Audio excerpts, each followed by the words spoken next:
성경의 66권 책 중에 여인의 이름이 제목이 된 책이 두 책이 있습니다. 그 중에 하나가 바로 오늘 우리가 보고자 하는 룻기입니다. 나머지는 이제 에스더죠. 근데 룻기에는 마태복음에서 계시록까지 신약에서 룻기의 본문을 언급한 것은 단 한 번도 없습니다. 단지 이제 마태복음 1장에 예수님의 족보가 나오지 않습니까? 거기에 룻의 이름 한 번 이렇게 언급된 그걸로 전부입니다. 그런데 그 예수 그리스도의 사역을요, 이해하려면 룻기를 반드시 이해해야 합니다. 룻기에 보면 참으로 아름다운 단어가 하나 나오는데 그게 뭐냐면 고엘입니다. 고엘 들어보셨습니까? 번역하면 기업 물을 자, 고엘, 기업 물을 자 그런 뜻인데 그게 누군가, 도대체 어떤 일을 하는 사람인가, 그거에 대한 아주 실질적인 그걸 설명해주는 유일한 성경이 바로 룻기입니다. 룻기는 배경이 언제냐면 역사상 가장 이스라엘 역사상 가장 어두웠던 그때에 어찌 보면 가장 찬란하게 빛나는 보석 같은 이야기가 룻기인데요. 그 룻기의 배경을 룻기 1장에서는 말씀하고 있거든요. 그 1장에 보시면 룻기 1장 1절에 보면 사사들이 치리하던 때에, 사사들이 치리하던 때, 그러니까 사사시대, 사사시대가 룻기의 스토리의 배경이 되는 겁니다. 사사는 뭐 여러분 다 아시죠? 사사는 왕이지만은 왕이 아니에요. 왕이 아니지만은 또 왕입니다. 뭐 그런 게 있냐 싶겠지만, 이스라엘에게만 있는 아주 독특한 하나님이 주신 그런 역할이 있어요. 그래서 평상시 때는 그냥 자신의 인생을 삽니다. 그런데 나라가 어려워지면 리더가 됩니다. 그래서 때로는 왕의 역할을 하기도 하고 또 때로는 군 사령관의 역할을 하기도 해서 이스라엘을 전쟁으로 이끌어서 승리하게 하기도 하고, 또 뭐 때로는 종교 지도자로서 역할을 해서 그 백성들이 하나님께 이렇게 오도록 그런 역할을 하는 것이 사사입니다. 그래서 문제가 이제 해결이 되면, 그 어려움이 해결이 되면 원래 자신의 일로 다시 돌아가는 겁니다. 그래서 왕이지만은 왕이 아니고 또 왕이 아니지만은 또 왕이다 이거죠. 그게 사사입니다. 근데 이 세월이 흘러가잖아요. 시간이 이제 흘러갑니다. 그 사사들이 또 바뀌잖아요. 그렇게 사사들이 바뀔 때마다 이스라엘을 이렇게 보면, 하나님의 백성을 보면 그들이 점점점 어두워집니다. 하나님께로 가까이 가고 거룩함이 회복되고 제사장 나라로서의 어떤 역할을 정말 회복하고 이러면 참 얼마나 좋습니까?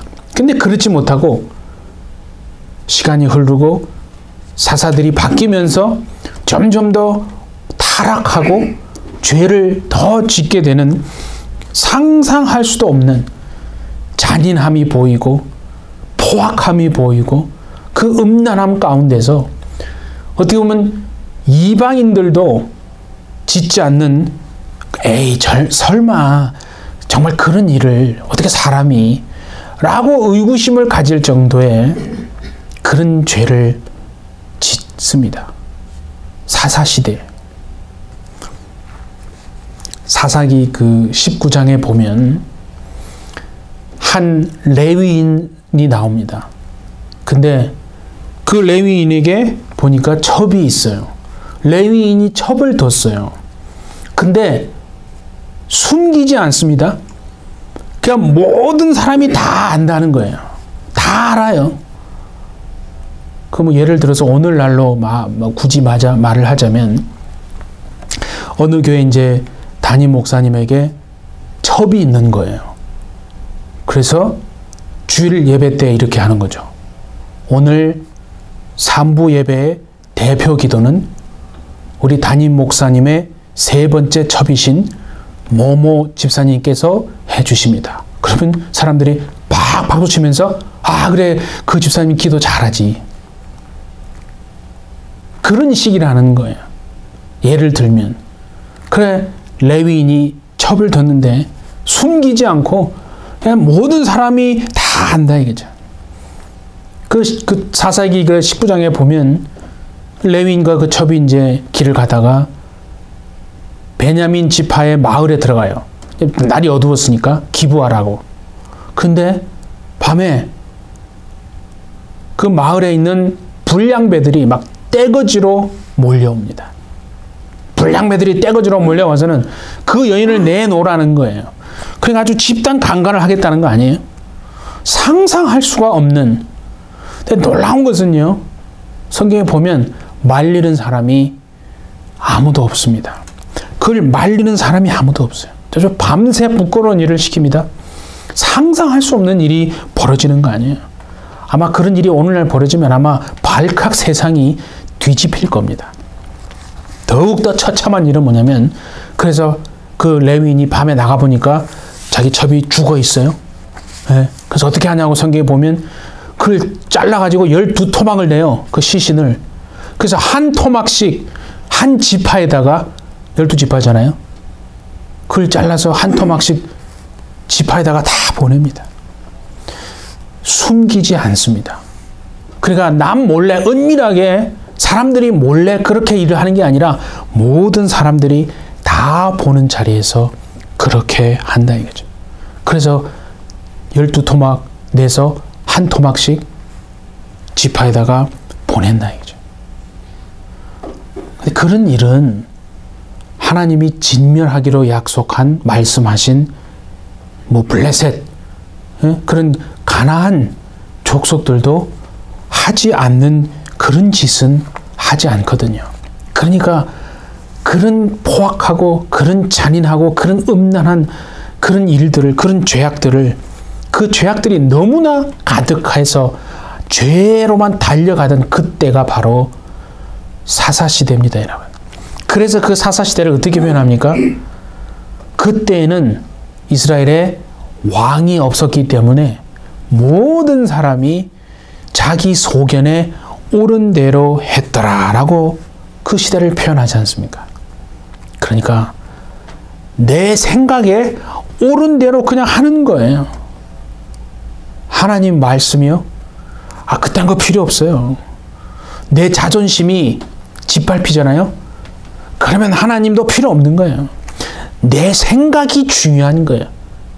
내 생각, 내 수가 뒤틀리면요. 하나님 말씀 다 그딴 거 필요 없는 거예요. 그 사사시대를 배경으로 하는 게 오늘 읽었던 룻기입니다. 그래서 보세요. 1절을 보면 그 땅에 흉년이 드니라 그랬잖아요. 그 땅에 흉년이 들었어요.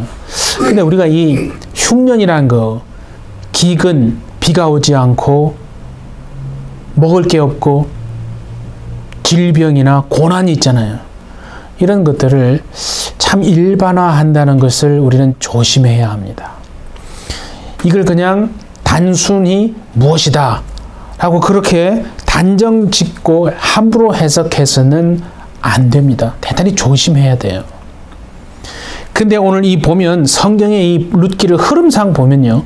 흉년이라고 하는 이 단어가 뭐와 같이 나오냐면 사사들이 치리하던 때에 그 말과 같이 나오잖아요. 그러니까 여기서 말하는 이 흉년이라고 하는 것은 그냥 비가 오지 않는 그냥 단순한 자연현상이 아니라 그 사사시대 때 하나님이 보시기에 그 잔인하고 참혹하고 비열하고 그 잔인한 죄를 범한 것에 대한 하나님의 심판, 징계로 흉년을 보아야 합니다. 네. 그러니까 우리가 성경에 보면 하나님이 이스라엘 백성들과 이렇게 언약을 맺잖아요. 그래서 하나님의 백성들이 언약에 충실하면 하나님이 복을 주시는데요. 그 복을 주시면서 반드시 하시는 말씀이 하나가 있습니다. 예, 그게 뭐냐면 반드시 내가 이른 비와 늦은 비를 준다는 거예요. 적당한 때에, 아주 정말 필요한 때에 하나님이 이른 비와 늦은 비를 주겠다고 하는, 그게 축복하시면서 꼭 하시는 말씀이거든요. 뭐 우리는 그렇지 않습니다만 이스라엘에 가면 이스라엘은 기후가요 2가지예요. 6개월은 건기, 비가 오지 않습니다. 그리고 나머지 6개월은 비가 와요. 그래서 6개월은 건기고 6개월은 우기인데 6개월 우기 동안, 즉 비가 오지 않는 그 기간에 비가 오지 않는 것은 정상입니다. 그렇잖아요. 6개월은 원래 건기라는 거예요. 그때는 원래 비가 안 오는 거라서 그때 비가 안 오는 거는 그 정상이고 하나님의 어떤 징계와 심판이 아닙니다. 근데 6개월 우기가 있다고 그랬잖아요. 6개월 우기 동안에는 비가 와야 되는데 만약에 이게 한번 이 사이클이 딱 틀어지게 되면 1년 동안 비가 안 오는 거예요. 그러면 농사 완전히 실패하고 먹을 게 없어서 사람들이 다 죽는 겁니다. 그러니까 이스라엘 가면 기후가 대단히 중요한 게 뭐냐면 이른 비와 늦은 비.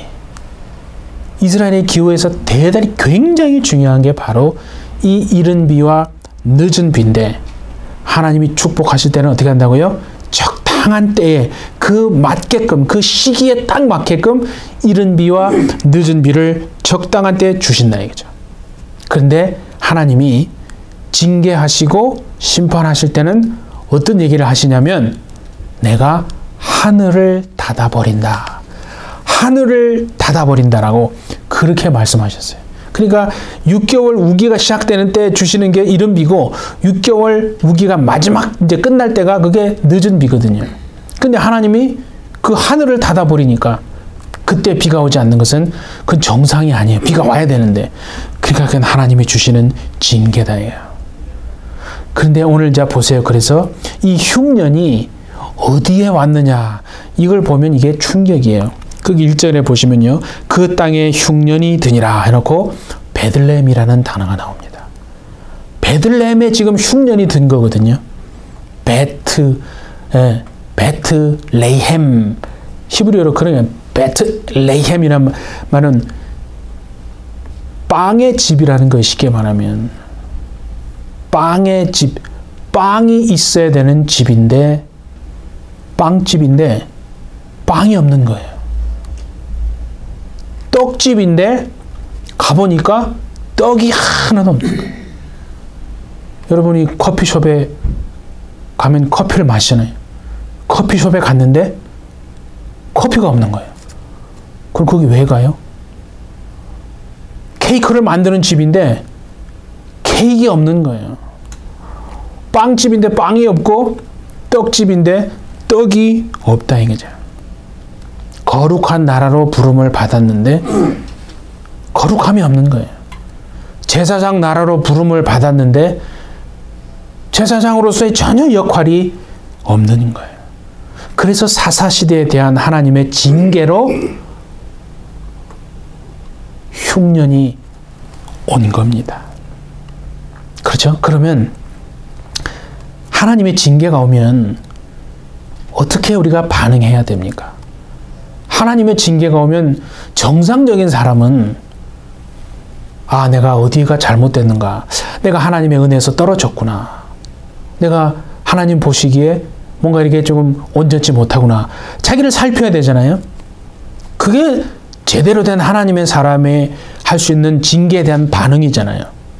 그런데 오늘 성경을 보면, 룻기를 보면요, 하나님의 징계에 대한 반응이 놀랍습니다.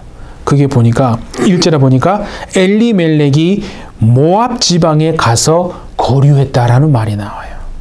그러니까 기근이 와요. 고난이 와요. 흉년이 들어서 먹을 게 없습니다. 그러면 하나님의 징계에 대한 반응이 뭐냐고 보니까 그냥 떠나면 되지.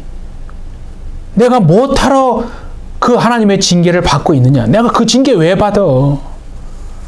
그냥 떠나면 되지. 그렇게 지금 그 땅을 떠나버리는 거예요. 우리는 이걸 좀 알아야 되는 게 우리들에게 이방인들에게 있어서 땅은 좀 어떻게 보면 투자의 개념이고 재산의 개념, 그죠? 뭐 그런 거잖아요. 근데 이 이스라엘 백성, 하나님의 구약 백성들에게 있어서 땅이라고 하는 것은요, 그냥 땅이 아닙니다. 하나님이 아브라함과 이삭과 야곱에게 주시기로 언약하신, 약속하신 유업이고 기업이에요. 그래서 여러분 구약에 보면 열왕기상 이런 데 보면 아합 왕, 북이스라엘 왕 아합 왕이 그죠? 나봇의 포도원을 뺏어버리려고 하잖아요. 그래서 저게 마음에 드는데 어떻게 할 수는 없고, 그래서 야, 내가 너에게 시세 2배, 3배를 쳐줄게. 나한테 팔으라고. 그러니까 나봇이 어떻게 합니까? 왕이시여, 그거 안 된다고. 돈을 그렇게 많이 줘도 나는 팔 수 없다고. 이게 돈의 문제가 아니에요. 이거는 우리 하나님이 우리 조상들에게 유업으로, 기업으로 주신 거기 때문에 안 됩니다. 이게 좋든 싫든 이거 팔 수 없으면, 심지어 나를 죽이려고 목숨을 정말 어떻게 한다고 해도 위협해도 난 이거 팔 수 없습니다. 그 개념이 땅의 개념이에요. 자신의 생명보다 어찌 보면 더 소중하게 애착을 가지고 붙들고 있었던 것이 바로 그들에게는 땅의 개념이에요. 얼마나 중요한 겁니까? 하나님이 자기 조상들에게 주신 유업이고 기업이다. 그런데 오늘 어떻게 했어요? 엘리멜렉이 그딴 거 필요 없어요. 나에게 이익이 되지 않으면 그냥 떠나버리는 거예요. 버리는 거예요. 나에게 손해가 되면 그냥 버리고 그냥 떠나는 거예요. 하나님의 말씀 그런 거 필요 없는 거예요. 그러니까 이때는 어떤 때냐면,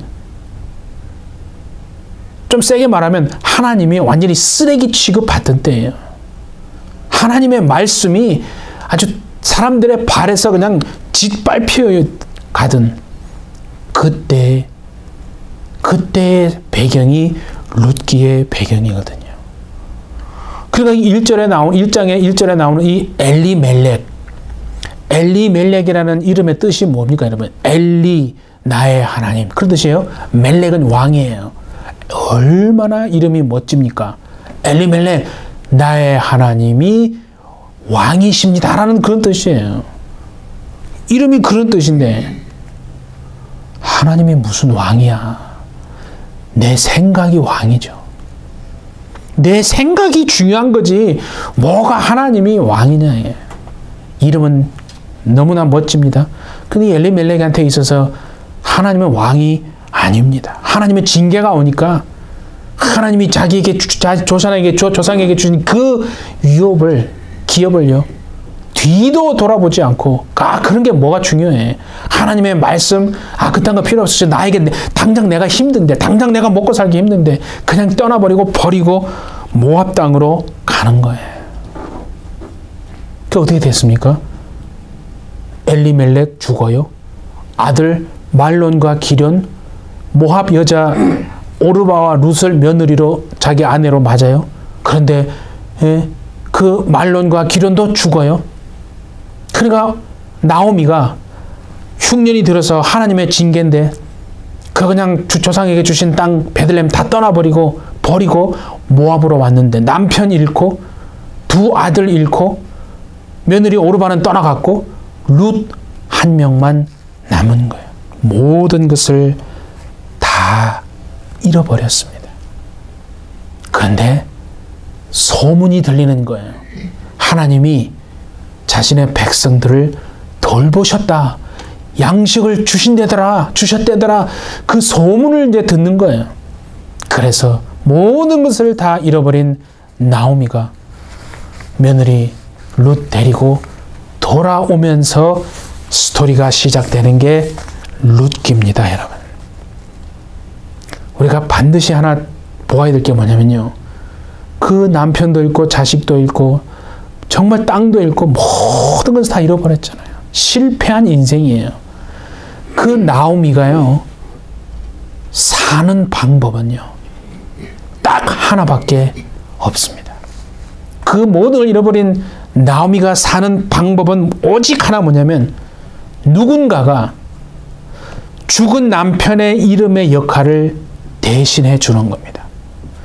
누군가가 자기가 잃어버린 그 베들레헴의 땅, 뭐 얼마나 몇 평이나 되는 건지 모르지만은 그것을 자신의 돈으로 사서 나오미에게 주는 겁니다. 누군가가 죽어버린 자기의 죽은 두 아들 말론과 그 기련을 대신해서 그 말론과 기련의 이름으로 며느리 룻과 결혼해 주는 겁니다. 그 방법밖에는 사는 길이 없어요. 근데 여러분, 그 사람은 어떻게 되냐면 그렇게 하려고 그러면 자기의 이름을 버려야 돼요. 자기의 재산도 버려야 돼요. 자기의 존재를 완전히 다 버리고 죽은 그 사람의 이름으로 살아야 되는, 그 죽은 사람의 이름의 역할을 대신해 줘야만 하는 거거든요. 세상에 그런 바보 같은 일을 할 사람이 어디 있습니까? 아니, 솔직히 그렇잖아요. 세상에 정말 그런 일을 할 사람이 누가 있어요? 자기 이름 잃어버리고 자기 존재가 없어지고 자기의 모든 것이 다 사라져, 역사에서 자기 존재라는 건 다 사라져 버리는데 그런 바보 같은 일을 할 사람이 누가 있냐 이거예요. 그런데 나오미가 사는 길은 그 방법밖에는 없거든요.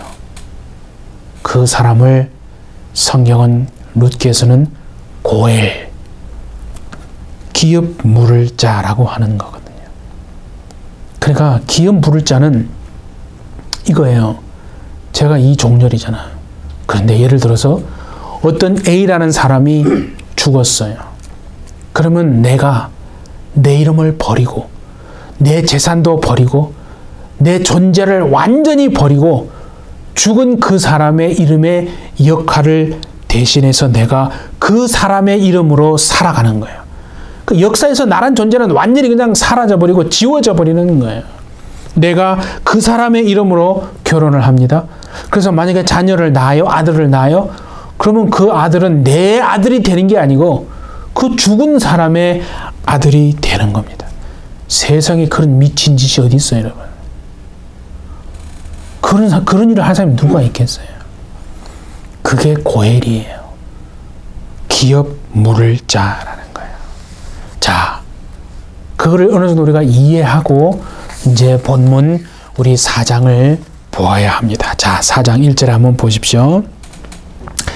보아스가 성문으로 올라가서 거기 앉아 있더니 마침 보아스가 말하던 기업 물을 자가 지나가는지라. 그러니까 나오미를 위해서 기업 물을 얻던 자가 있었다는 거 아니겠어요?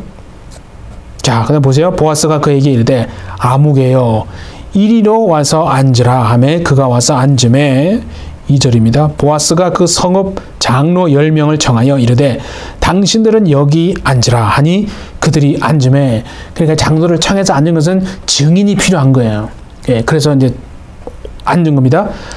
보아스가 그 기업 물을 자에게 이르되 모압 지방에서 돌아온 나오미가 우리 형제 엘리멜렉의 소유지를 팔려 함으로 내가 여기 앉은 이들과 내 백성의 장로들 앞에서 그것을 사라고 너에게 말하여 알게 하려 하였노라. 만일 네가 물으려면 물으려니와 만일 네가 물으지 아니하려거든 내게 고하여 알게 하라. 네 다음은 나요 나 그 외에는 물을 자가 없느니라 하니 그가 이르되 내가 물으리라 하는지라. 5절 보세요. 보아스가 이르되 네가 나오미의 손에서 그 밭을 사는 날에 곧 죽은 자의 아내 모압 여인 룻에게서 사서 그 죽은 자의 기업을 그 이름으로 세워야 할지니라 하니 그 기업 물을 자가 이르되 나는 내 기업에 손해가 있을까 하여 나를 위하여 무르지 못하겠노라. 그러니까 지금 이건 뭐냐면 이 사람이 착각을 한 거예요.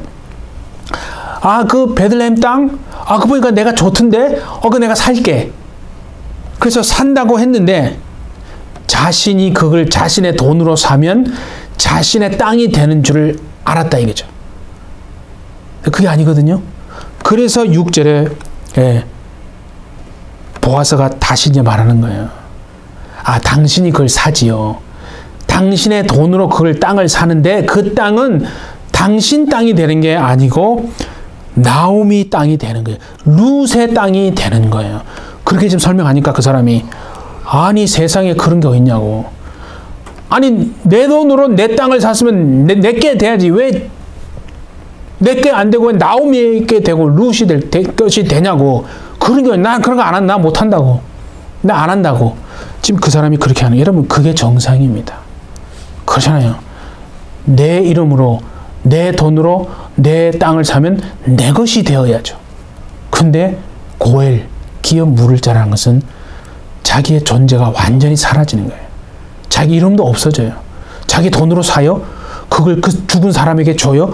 나는 그 사람의 죽은 사람의 이름으로 살아가는 거예요. 나란 존재는 역사에서 완전히 없는 거예요. 미친 짓입니다. 세상에 누가 그런 일을 하는 사람이 어디 있어요. 자, 그래서 여러분 6절 한번 보세요.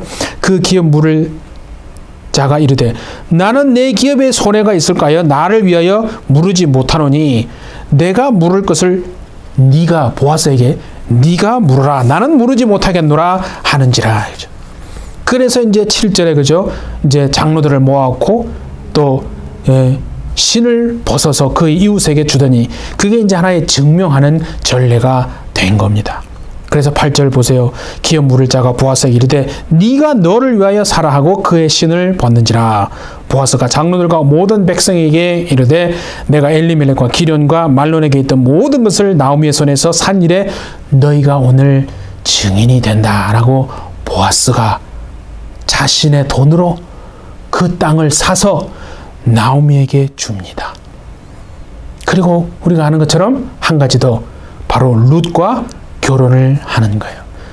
룻과 결혼을 하는데 보아스가 자신의 이름 보아스로 하는 게 아니고 바로 죽은 둘째 아들 기련의 이름으로 결혼을 하는 겁니다. 그러니까 보아스는 역사에서 완전히 사라집니다.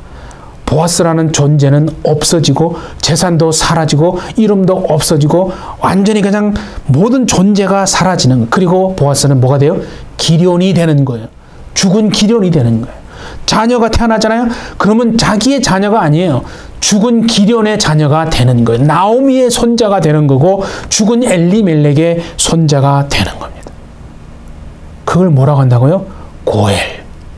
기업 물을 자라고 하면 절대 하지 않는 겁니다. 이건 미친 짓이에요. 네. 여러분 그 고엘 기업 물을 자라고 번역을 했는데 룻기에서는요. 레위기에서도 똑같은 말이 나옵니다. 그런데 그 레위기에서는 다른 말로 번역합니다. 자, 레위기 25장 47절부터 한번 보세요. 만일 너와 함께 있는 거류민이나 동거인은 부유하게 되고 그와 함께 있는 네 형제는 가난하게 되므로 그가 너와 함께 있는 거류민이나 동거인 또는 거류민의 가족의 후손에게 팔리면 그가 팔린 후에 그에게는 속량받을 권리가 있나니 그 형제 중 하나가 그를 속량하거나 그렇죠? 또는 그의 삼촌이나 그의 삼촌의 아들이 그를 속량하거나. 여기서 고엘의 다른 번역은 속량이라는 거죠. 속량 들어보셨죠? redeem이라는 뜻인데 바로 예수님이 십자가에서 하신 일이 속량입니다, 여러분. 속량. 그러니까 룻기에 나타난 그리스도 메시아의 모습은 기업 물을 자입니다.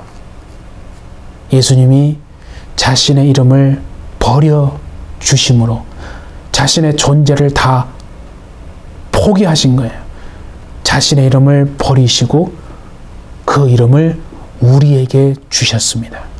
자신의 모든 존재를 다 버리고 우리의 빈손에 그 생명을 넣어주신 그것이 십자가입니다. 그러니까 우리가 지금 받아서 누리고 있는 이 생명은 예수님이 십자가에서 지워지심으로 완전히 그 존재가 하나님 앞에 버려지심으로 인해서 우리에게 주어진 생명이라는 거죠. 그러니까 이 생명을 함부로 해서 안 된다는 거 아니겠습니까? 네? 그러니까 자, 본문으로 다시 돌아갑니다. 보아스가 룻과 결혼을 합니다. 그런데 여러분, 자, 보세요. 정말 기가 막힌 일이 벌어집니다. 하나님이요, 그 보아스의 이름을 지워버리지 않습니다. 족보에 그 이름을 남겨주십니다. 자녀가 태어나는데 룻과 보아스 사이에 태어난 자녀 이름이 무엇입니까? 오벳이잖아요. 오벳이 누굽니까? 다윗의 할아버지입니다. 그래서 오벳이 이새를 낳고 성경에 보면 이새가 다윗을 낳았다 하는 거죠. 여러분, 이스라엘 전체 역사에서요, 가장 어두웠던 때, 그 잔인함과 포악함과 음란함으로 정말 죄악을 향해서 달려가고 있었던 그때에 하나님이 무엇하고 계셨습니까? 바로 다윗 준비하고 계셨다는 겁니다. 사람들이 볼 때는 저 정도 죄를 범했으면 아, 이스라엘 하나님이 버렸다. 하나님이 이제 이스라엘 포기했구나. 모든 사람들이 그렇게 생각하는 것이 충분할 때에 그때요. 아니요. 하나님은 이스라엘 버리지 않으셨습니다. 여전히 붙잡고 계셨고 여전히 함께하고 계셨고 여전히 양식을 주고 계셨다는 거거든요. 참 성경 보세요. 그 중간에 이스라엘이 회개했다는 말이 있습니까? 없어요. 이스라엘이 회개했다고 하면 아, 하나님이 회개했으니까 은혜를 주셨구나 라고 생각할 텐데 이스라엘이 회개했다는 말이 없어요. 그러기는 조심스러운 말이지만 하나님이 우리에게 은혜를 베푸신 것은요, 우리의 회개 때문이 아니다 이거죠. 우리의 회개는 하나님의 은혜에 절대 여러분 이르지 못합니다. 그러니까 그럼에도 불구하고 하나님이 우리에게 은혜를 베푸시는 것은요, 하나님이 사랑이시기 때문입니다. 하나님의 정말 본성 때문에, 하나님의 그 성품 때문에 그 은혜를 베푸시는 것이다 이거죠. 그러니까 사람들이 볼 때는 아, 저 사람 이제 끝났다. 저 사람은 이제 끝이야. 하나님이 저 사람 버렸어. 아니요. 함부로 절대 그렇게 말할 수 없는 겁니다. 그렇게 말해서는 안 되는 거예요. 왜냐하면 하나님이 그 사람 삶에 지금 다윗을 준비하고 계신 줄 믿습니다. 다윗이 누군데요? 그 사사시대를 한 번에 끝낸 인물이 바로 다윗이거든요. 역사상, 그러니까 이스라엘 역사상 사사시대가 다시는 돌아오지 않도록 한 번에 끝낸 인물 다윗을 하나님은 지금 사사시대 때 준비하고 계셨다 하는 겁니다. 그 비참한 나오미를 통해 보아스를 통해서 내가 지금 내 삶이 끝에 와 있다라고 생각할 수 있습니다. 아니요. 그런데 분명히 하나님은 지금도 우리의 삶에 역사하고 계시는 하나님이십니다.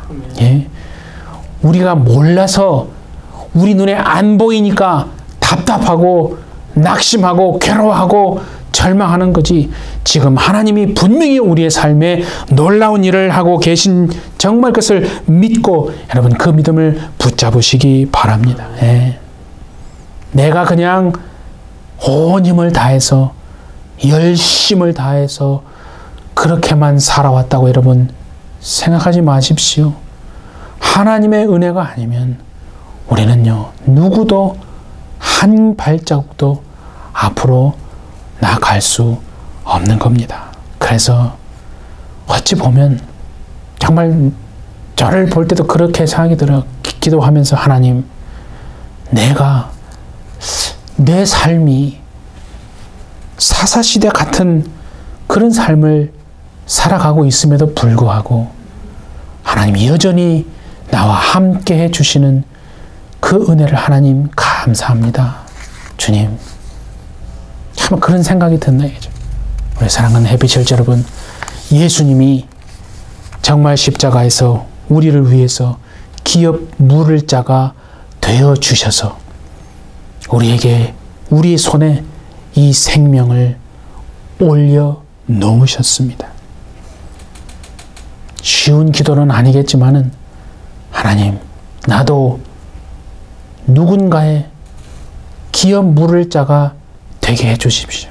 그래서 내가 버려짐으로 내 자존심이 정말 짓밟힘으로 저 사람에게 생명이 전해지게 해주십시오. 내가 없어짐으로, 내가 사라짐으로 이 사람에게 생명이 전달되게 해주십시오. 정말 그렇게 기도하시는 저와 우리 모든 해피철치 성도님들 다 되어주시기를 예수님의 이름으로 축복합니다. 우리 함께 기도하시겠습니다. 우리를 위해서 십자가에서 고난받아 피 흘려 죽으시고 버려지시고 지워지심으로 우리의 빈손에 새 생명 주신 예수님, 우리가 사사시대 같은 삶을 살고 있음에도 불구하고 여전히 우리와 함께하여 주셔서 하나님 감사합니다. 우리의 삶에 준비하고 계신 그 다윗 이루어 주옵시고 성취하여 주시옵소서. 우리도 누군가의 기업 물을 자가 되게 하셔서 우리가 버려짐으로 우리의 자존심이 짓밟힘으로 다른 사람들을 살려내게 은혜를 베풀어 주옵소서. 평생 주님이 주신 이 생명을 소중히 여기며 감사하며 살아가는 복된 삶을 우리 해피철 청도들 다 살아갈 수 있도록 역사하여 주옵소서. 모든 것 감사하오며 예수님의 이름으로 기도하옵나이다. 아멘.